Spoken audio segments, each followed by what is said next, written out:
Note: the following video depicts a specific configuration of the notebook.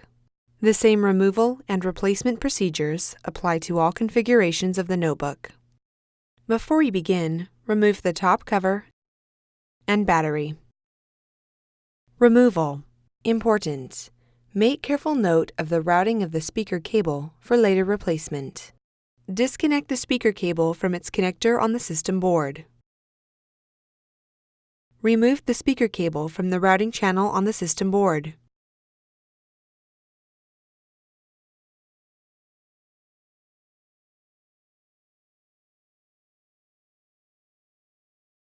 Carefully remove the speakers from the alignment pins and retention tabs on the base enclosure. Remove the speakers. Replacement. Place the speakers onto the alignment pins and under the retention tabs on the base enclosure.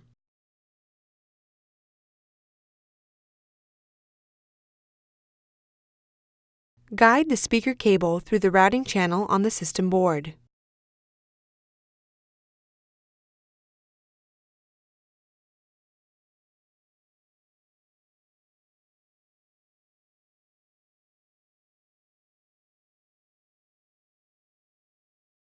Connect the speaker cable into its connector on the system board.